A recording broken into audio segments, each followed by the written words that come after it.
Shalom, shalom, shalom bien-aimés. Bienvenue à notre rendez-vous de chaque fin de semaine, tous les vendredis à 20h30 et les dimanches à la même heure. Vendredi, nous avons commencé donc une nouvelle série. C'est une série de questionnements. Et la question à laquelle nous avons répondu vendredi, c'était concernant la manière d'aller donc vers la vérité. Comment est-ce qu'il faut aller chercher la vérité? Nous avons vu qu'il y avait 4 manières d'aller chercher la vérité. Et aujourd'hui, nous voulons donc passer à une autre question. Et cette fois-ci, nous voulons voir comment est-ce que l'homme va être correctement nourri. Alors, nous allons lire un texte dans le livre de Matthieu, chapitre 4, verset 4. Je vais lire ceci. Verset 4, Matthieu, chapitre 4, il est écrit ceci. Jésus répondit. Il est écrit, l'homme ne vivra pas de pain seulement, mais de toute parole qui sort de la bouche de Dieu. Alléluia. C'est un texte qui se situe dans le contexte où le diable va tenter Jésus. Et il va donc l'amener à vouloir transformer donc les pierres en pain, parce que Jésus avait fait 40 jours et 40 nuits sans manger ni boire, et donc au sortir de ces 40 jours, il a eu faim. Et donc le diable a profité de cette occasion pour l'amener donc à transformer donc les pierres, parce qu'il était dans le désert, les pierres en pain. Et donc le verset 4 est la réponse que Jésus a donnée au diable. Et il lui a répondu qu'il est écrit, l'homme ne vivra pas seulement de pain seulement, mais de toute parole qui sort de la bouche de Dieu. Pour dire ici que l'homme ne se caractérise pas seulement par le corps, mais l'homme a une autre dimension qui est importante de nourrir. Et cela donc nous amène à répondre ou encore à nous poser une autre question. La question est de savoir qui est véritablement l'homme, de quoi est composé l'homme ou comment est formé l'homme. Parce que pour nourrir correctement l'homme, il faut tenir compte de toute sa constitution. Et donc, ce soir, nous voulons examiner cette question afin que désormais, nous sachions comment est constitué l'homme et surtout comment le nourrir correctement. Et le nourrir correctement va bien entendu prendre en compte la dimension la plus importante de l'homme. Et dans le texte que nous venons de lire, nous voyons déjà ici donc présenté en filigrane la partie la plus importante que l'homme devra considérer, que l'homme devra donc considérer dans le processus donc de la nutrition. Alléluia. Alors, qui est l'homme? La Bible déclare que nous avons été créés à l'image de Dieu dans le livre de Genèse. Alléluia. Et nous savons que Dieu s'est manifesté aux hommes sous 3 dimensions. La dimension du Père, la dimension du Fils et la dimension du Saint-Esprit. Voilà. Donc Dieu étant manifesté aux hommes de 3 manières, alors l'homme aussi a été constitué donc de 3 manières ou encore de 3 dimensions, notamment le corps, notamment l'âme et l'esprit. Alors, le corps, qui est donc l'enveloppe charnelle que tout le monde peut voir, c'est cette partie donc de l'homme qui permet donc d'être en connexion ou en contact avec le monde visible. Nous existons dans le monde au travers de notre corps. Nous pouvons prendre appui dans le monde au travers de notre corps. Bref, c'est le corps donc qui nous permet d'être en contact avec le monde et donc de se mouvoir dans le monde pour accomplir les desseins de l'Éternel. Alléluia. Sans le corps, nous ne pouvons pas nous mouvoir dans le monde. Voici pourquoi Dieu avait même besoin du corps pour pouvoir se mouvoir dans le monde. Donc le corps est important pour nous afin que justement celui-ci soit un instrument entre les mains de Dieu afin qu'il accomplisse ses desseins au travers de nous. Nous sommes donc des instruments, chacun pour sa part entre les mains de Dieu pour accomplir ses desseins. Nous avons déjà parlé de l'importance du corps, des soins appropriés qu'on doit accorder au corps, Parce que justement, nous avons compris qu'avec Dieu, rien n'est fait au hasard. Tout ce que Dieu a fait, tout ce que Dieu a créé sur l'homme est important. Rien ne doit être négligé. Alléluia. Et donc, la première partie de l'homme, c'est le corps, donc cette enveloppe charnelle. Mais dans ce corps, il y a encore deux autres dimensions, deux autres parties qu'on ne voit pas. Le corps, c'est la partie visible de l'homme. Mais l'homme n'est pas seulement corps, il est aussi âme et esprit. L'esprit, c'est donc cette partie de l'homme qui renferme sa volonté, qui renferme donc ses émotions, ses sentiments. Donc, c'est la partie interne de l'homme qui le caractérise en termes de caractère. Je ne sais pas vraiment si je me fais comprendre. En fait, c'est l'âme qui renferme le caractère même de l'homme. C'est l'âme qui renferme la personnalité même de l'homme. Et c'est l'âme, justement, qui est véritablement notre véritable moi. Alléluia. C'est l'âme qui est notre véritable moi. Alléluia. Moi qui vous parle, ce n'est pas cette enveloppe-là que vous voyez qui je suis réellement. Mon véritable moi, ma véritable identité est à l'intérieur. L'enveloppe que vous voyez là, devant vous, n'est que, comme on le dit, ce n'est qu'une enveloppe. C'est l'enveloppe qui permet à mon véritable moi de se mouvoir, à mon véritable moi de m'adresser à vous. Alléluia. Donc, l'âme, c'est cette deuxième partie donc, de la personne ou bien d'un homme. Quand je dis homme, c'est avec grand H, bien entendu. Et c'est cette partie-là qui est véritablement notre véritable moi, parce que c'est cette partie qui renferme nos émotions, nos sentiments, nos états d'âme, notre volonté, bref, tout ce qui fait que nous soyons caractérisés comme tel, comme tel, comme tel. Alléluia. Si quelqu'un est timide, c'est au niveau de l'âme. Alléluia. Si quelqu'un est, introverti, par exemple, c'est au niveau de l'âme. S'il est extraverti, c'est au niveau de l'âme. Bref, c'est l'âme qui nous caractérise véritablement. C'est l'âme qui est notre véritable moi. Alléluia.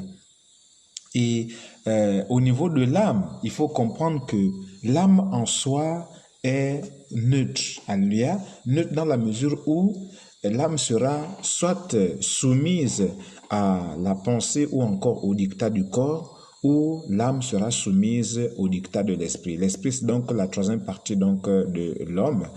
Cette partie, justement, permet donc à l'homme de communiquer donc avec Dieu. C'est au travers de l'esprit de Dieu qui est en nous, donc l'esprit humain que Dieu a mis en nous. C'est à partir de notre esprit humain que nous pouvons communiquer avec l'esprit de Dieu ou encore avec Dieu lui-même. Alléluia. Donc nous comprenons que le corps nous permet d'être en connexion avec le monde physique. L'âme est en quelque sorte neutre, mais c'est le siège de nos émotions, de nos états d'âme en fait. Et c'est ce qui nous caractérise, c'est notre véritable moi. Alléluia. Et la Bible déclare que c'est l'âme qui sera donc jugée. Autrement dit, ce n'est pas le corps. Alléluia. C'est notre âme. Seulement notre âme prend la forme de notre corps. Voici pourquoi, lorsque la trompette sonnera, notre âme qui va donc abandonner l'enveloppe charnelle aura la forme de notre corps physique. Alléluia. À partir de là, nous comprenons que l'âme en réalité, c'est une réalité immatérielle, mais qui a la forme de la réalité matérielle, c'est-à-dire notre corps. Alléluia. Donc, c'est l'âme qui véritablement sera devant Dieu pour subir soit le jugement de Dieu ou encore pour prendre les récompenses auprès de Dieu. Alléluia. Et donc, la troisième partie, pour terminer avec la présentation de qui est l'homme, c'est l'esprit. L'esprit, donc, nous avons l'esprit humain. Et donc, l'esprit humain, je disais, nous permet de communiquer avec Dieu au travers donc de la prière. Alléluia. Et donc cet esprit, lorsque une personne donne sa vie à Christ, la Bible déclare que l'esprit humain avec lequel nous naissons est changé totalement. En fait, lorsque nous parlons de la nouvelle naissance, c'est au niveau de l'esprit que nous sommes nés de nouveau. Alléluia. Donc notre esprit est totalement changé. Alléluia. On va dire, il est lavé en quelque sorte. Alléluia. C'est-à-dire que ce qu'il avait auparavant comme réalité, comme comme possession ou bien comme caractéristique sera totalement lavé, changé et totalement donc bouleversé. Parce que il est écrit que lorsqu'une personne est en Christ, elle est une nouvelle créature. Alléluia. Donc en fait, c'est au niveau de notre esprit que nous naissons de nouveau. Nous ne naissons pas de nouveau au niveau du corps. Voici pourquoi lorsque Nicodème est parti voir Jésus notamment pour lui demander les explications sur la nouvelle naissance, pour qu'il comprenne la nouvelle naissance, il pouvait se poser la question, mais comment un homme comme moi, par exemple, comment est-ce que je peux encore rentrer dans le sein de ma mère et naître? Vous voyez, c'est parce que lui pensait que naître de nouveau, c'était encore sur le plan charnel. Non, la nouvelle naissance se fait au niveau de l'esprit humain. Donc, lorsqu'un homme ou une personne reçoit Jésus, il naît de nouveau au niveau de son esprit. Autrement dit, son esprit humain est totalement changé. Alléluia. Son esprit est totalement changé lorsqu'il rentre en contact avec l'esprit de Dieu qui est délivré par la parole. C'est-à-dire que lorsque nous parlons, lorsque nous écoutons l'évangile, lorsque nous prêchons l'évangile, c'est l'esprit de Dieu qui accompagne la parole. Et donc, lorsque notre esprit accepte d'entrer en contact avec la parole de Dieu, alors l'esprit de Dieu qui accompagne cette parole-là fait maintenant un avec notre esprit. Du coup, on n'aura plus 12 esprits, non. En réalité, notre esprit revêt maintenant les caractéristiques de l'esprit de Dieu. Du coup, il serait maintenant en nous l'esprit de Dieu. Ce serait plus l'esprit humain, mais l'esprit de Dieu. Alléluia. Voici pourquoi, bien-aimés, lorsque nous devenons chrétiens, nous sommes réellement de nouvelles créatures. Autrement dit, nous n'avons plus les mêmes pensées, nous n'avons plus les mêmes, comportements que celui-là qui n'a pas encore reçu Christ. Remarquez bien que celui qui n'a pas encore reçu Christ est livré à lui-même. Il est incapable de faire véritablement le bien. Alléluia. Il est incapable de résister au péché. Alléluia. Alors que lorsqu'une personne est née de nouveau, il a la capacité de résister au péché. Pourquoi? Parce qu'il y a déjà l'Esprit de Dieu qui est en lui. Or, l'Esprit de Dieu, c'est Dieu lui-même. C'est l'Esprit, c'est Dieu lui-même. Donc, c'est un esprit de feu. C'est un esprit de puissance. Et donc, à partir de là, lorsque nous recevons Christ, alors nous recevons aussi le pouvoir de résister au péché. Voici pourquoi il est écrit dans le livre de Galates chapitre 5 verset 1 que ce n'est pas pour... Christ nous a libérés pour la liberté. Alléluia. Donc, Dieu nous a donné la liberté sur le péché. Autrement dit, le pouvoir sur le péché. Il nous a donné la capacité, donc, de marcher sur le péché ou de résister au péché, de ne plus tomber dans le péché. Alléluia. Et dans le livre de Galates, chapitre 5, toujours verset 16, il est écrit: si nous marchons selon l'esprit, nous n'allons plus marcher selon le dictat du corps. Alléluia. Parce que les deux vont exercer, donc, une influence sur notre âme. Et donc, celui qui va gagner, alors celui qui va avoir donc le contrôle de notre âme. Si c'est le corps qui gagne, autrement dit, si ce sont les tendances charnelles qui gagnent, alors nous allons vivre charnellement. Autrement dit, nous allons vivre comme des païens. Alléluia. Déjà que lorsqu'on n'a pas encore Christ, nous vivons selon donc la convoitise de la chair. Autrement dit, nous vivons sous le dictat du corps, ou donc de la chair. Mais lorsque nous recevons Christ, alors il y a toujours cette tendance-là qui sera là. Il y a toujours cette influence du corps-là qui sera là. Voici pourquoi il est écrit que marcher selon l'esprit pour ne pas accomplir les désirs de la chair. Donc l'âme n'ira que vers celui qui sera plus fort en nous. Si c'est l'Esprit de Dieu qui est plus fort en nous, si nous acceptons de marcher sur le dictat du Saint-Esprit, alors c'est le Saint-Esprit, donc c'est l'Esprit de Dieu en nous qui va alors nous guider et donc qui va caractériser notre âme. Mais si c'est la chair, donc si c'est notre corps qui triomphe en nous, alors nous allons marcher selon la chair et alors à ce moment-là, nous ne pouvons plus marcher donc selon l'Esprit de Dieu qui est en nous. Donc voici ce qu'est véritablement l'homme.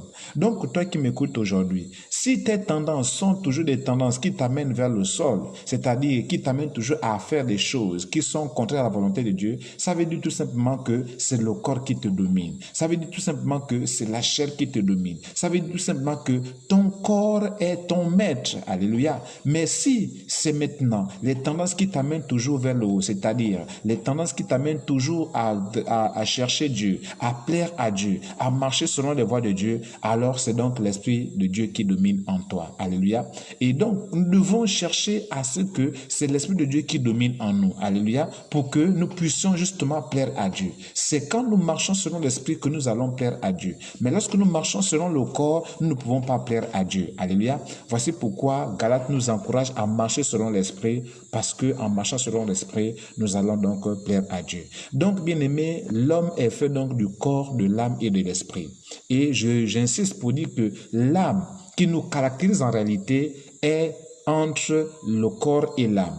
Ou c'est le corps qui domine et alors l'âme va suivre le corps, ou c'est l'esprit qui domine, alors notre âme va suivre donc l'esprit. Voici pourquoi il est écrit qu'il y a des hommes spirituels, c'est-à-dire ce sont des hommes qui suivent l'esprit de Dieu, qui marchent selon l'esprit de Dieu, et les hommes animaux, enfin, et l'homme animal, c'est-à-dire cet homme-là qui marche selon la chair, qui marche selon les désirs de son corps. Alléluia.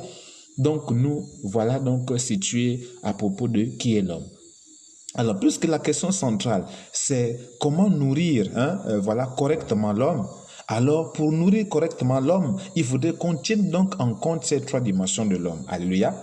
Alors, l'homme se nourrit d'abord dans le corps. Alléluia. Il faut que l'homme nourrisse le corps parce que, comme on l'a déjà dit, le corps, c'est l'enveloppe. Si l'enveloppe n'est pas nourrie, alors notre moi intérieur, notre véritable moi, c'est-à-dire notre âme n'aura pas, comment dire ça, la force d'exister. Parce que si le corps-là, comment dire ça, est perdu ou encore si le corps-là pourrit ou encore si le corps-là meurt, vous voyez que l'âme ne pourra plus donc rester dans le corps. Donc, alors à ce moment, l'âme aussi va donc partir. Donc, il est important de nourrir le corps. C'est vraiment important de nourrir le corps et de bien nourrir le corps. Parce que la Bible, pas la Bible, le monde dit que une âme saine dans un corps sain. Plus notre corps est sain, plus aussi notre âme, donc bien entendu, sera aussi en pleine forme. Quand nous sommes en pleine forme dans notre corps, notre âme aussi va ressentir les bienfaits. Mais lorsque notre corps est dans la maladie, alors notre âme aussi va ressentir cela. Notre âme aussi va prendre un coup. Bien aimé, remarquez que lorsque vous êtes malade dans votre corps, voyez que votre âme n'est pas à l'aise. Alléluia. Donc il y a une corrélation entre le corps et l'âme. Alléluia. La bonne santé du corps impacte positivement donc notre âme. Alléluia. Par contre aussi, la mauvaise santé de notre corps va aussi impacter bien que négativement l'âme. Donc il est important de bien prendre soin du corps, le nourrir correctement. Maintenant, comment nourrir le corps? Mais on nourrit le corps avec le manger et le boire, c'est tout. On nourrit le corps avec le manger et le boire. Alléluia. Voilà. Maintenant, la deuxième partie, c'est l'âme. Comment nourrir l'âme? L'âme, notre âme, ne peut pas être nourrie par le manger et le boire. La nourriture physique, non. La nourriture de l'âme, c'est la parole de Dieu. La Bible déclare que la foi vient de ce qu'on entend et ce qu'on entend vient de la parole de Dieu.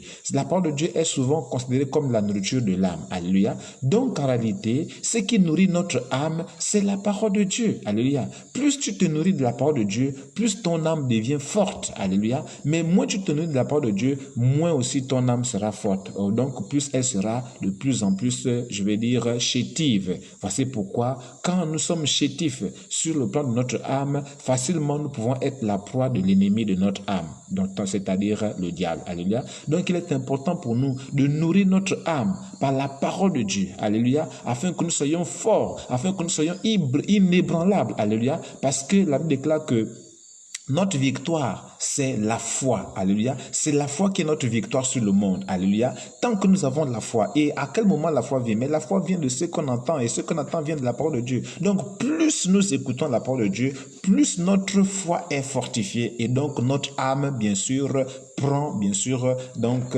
les ingrédients nécessaires pour être fortifié. Alléluia. Et la dernière partie de notre aide, c'est l'esprit. Comment nourrir l'esprit? L'esprit se nourrit avec la prière. N'oubliez pas que c'est au travers de l'esprit que nous communiquons avec Dieu. Alléluia. C'est l'esprit qui nous permet de communiquer avec Dieu. Lorsque Dieu veut nous révéler, par exemple, des choses cachées, il va passer par notre esprit. Alléluia. Il va communiquer à notre esprit des révélations. Et notre esprit va se saisir de ces révélations-là pour traduire maintenant à notre âme. Parce que c'est dans nous avons l'intelligence. Notre âme a la volonté. Notre âme a les émotions. Notre âme a les sentiments. Alléluia. Donc, lorsque notre esprit entre en connexion avec l'esprit de Dieu, il reçoit de Dieu les révélations. Il traduit à notre âme où se trouve notre intelligence et notre intelligence nous permet de comprendre. Toujours avec l'aide, bien sûr, de l'esprit de Dieu. Parce que l'esprit de Dieu communique à notre âme. Alléluia. L'esprit de Dieu communique à notre âme, donc à notre intelligence et explique à notre intelligence ce que ça veut dire. Alléluia. Donc, ce qui nourrit notre esprit, c'est la prière. Alléluia. C'est la prière qui nourrit notre esprit. Plus nous prions, plus notre esprit prend aussi du volume. Plus nous prions, plus l'esprit aussi prend de la force. Alléluia. Voici pourquoi, bien aimé, il est important pour nous de prier sans cesse. C'est pas pour rien que Dieu a dit dans sa parole, prier sans cesse. Parce qu'il veut que notre esprit soit fort, fortifié et que nous soyons toujours en connexion avec lui afin de recevoir les révélations qui viennent de lui pour que, bien sûr, nous soyons, disciplinés et surtout que nous puissions réussir notre marche avec lui. Alléluia. Il a dit que je vous montrerai la voie tâcheuse, je vous conseillerai, je vous instruirai. À quel moment? Mais au moment où nous entrons en contact avec lui par la prière. Alléluia. C'est vrai, il peut aussi nous parler au travers de la parole, mais c'est au travers d'abord de la prière que nous, parce que prier c'est parler avec Dieu. Donc c'est quand nous prions que nous parlons avec Dieu. Et quand nous parlons avec Dieu, ça veut dire que nous lui disons des choses et lui aussi il nous répond aussi. Alléluia. Donc c'est la prière qui nourrit notre esprit. Alors pour récapituler, comment nourrir correctement l'homme? Nous répondons en disant que pour nourrir correctement l'homme, il faut tenir compte de ces trois dimensions.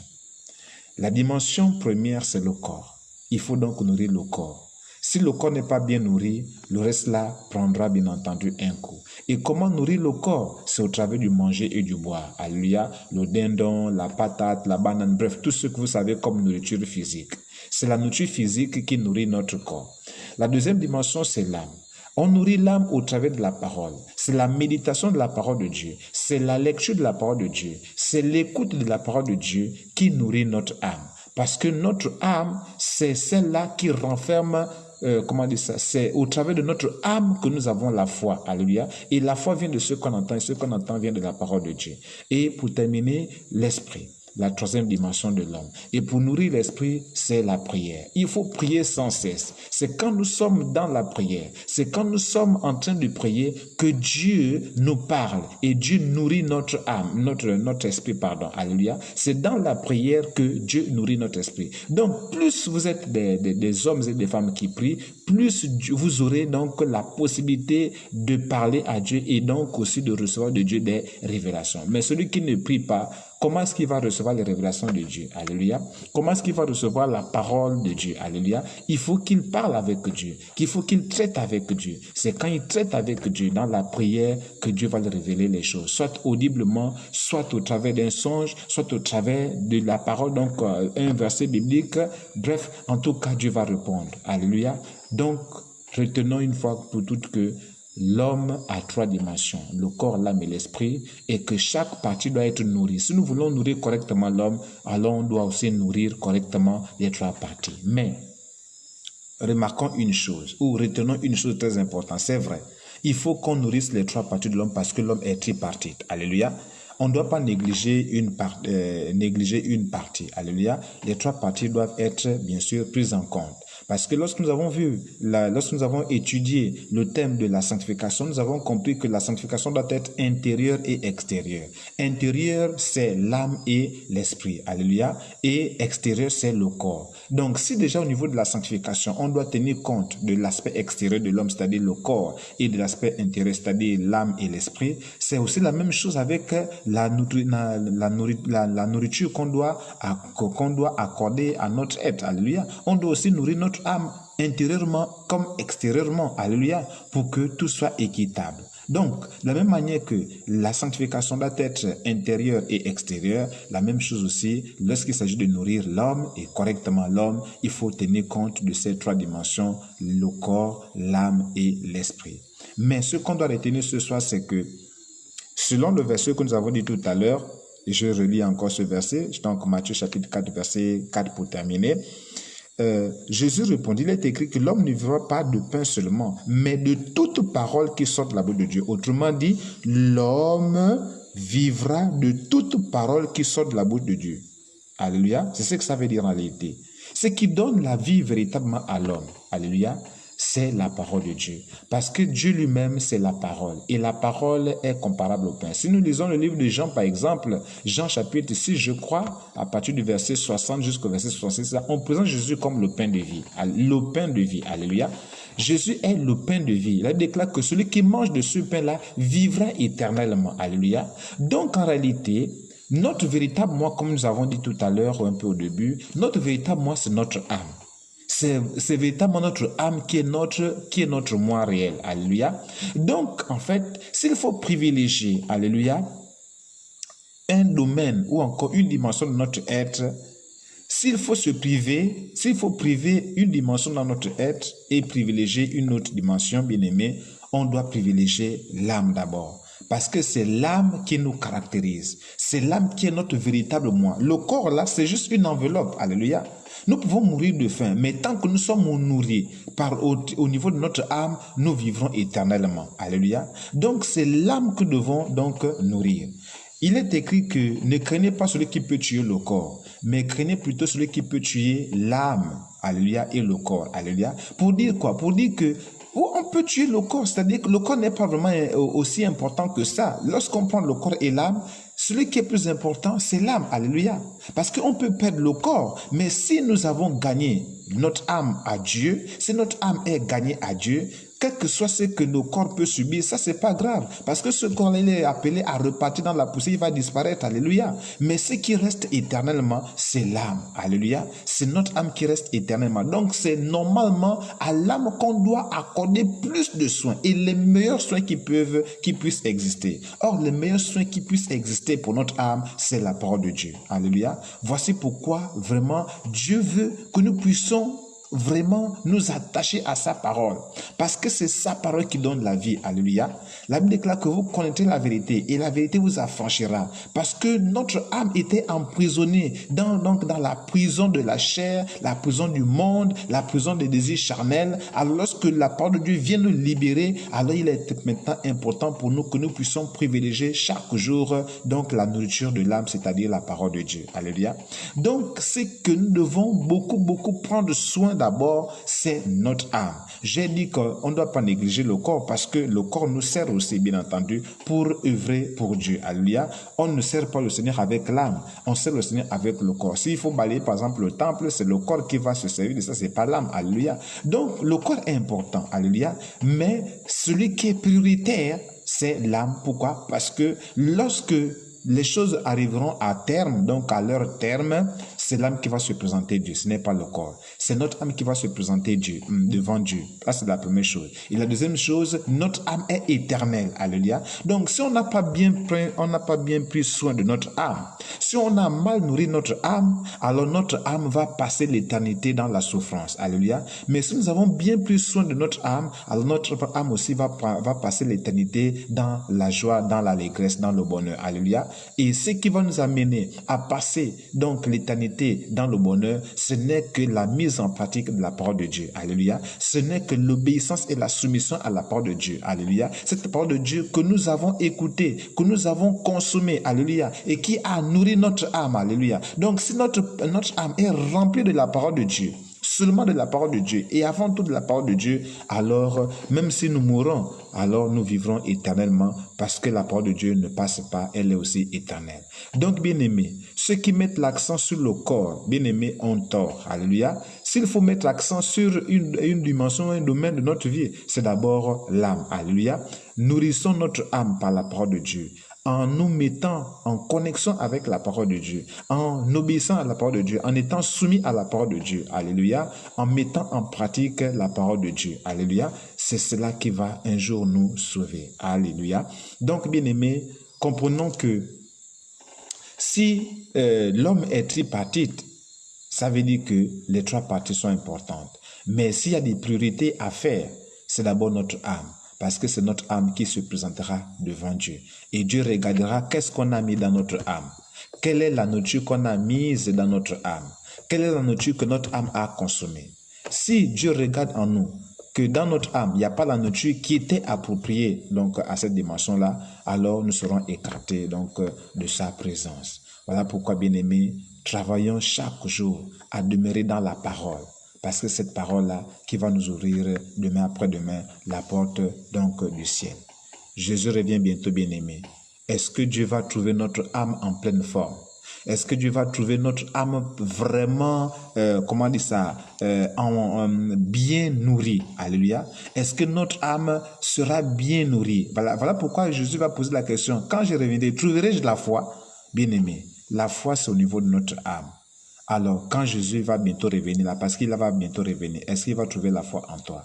Sache que la foi vient de la parole de Dieu que nous écoutons. Alléluia. Alors, écoutons la parole de Dieu. Méditons sans cesse la parole de Dieu. Et alors, nous ne serons que pleins de la parole. Et cette parole nous amènera au ciel. Que le Seigneur bénisse sa parole. Soyez bénis. Shalom.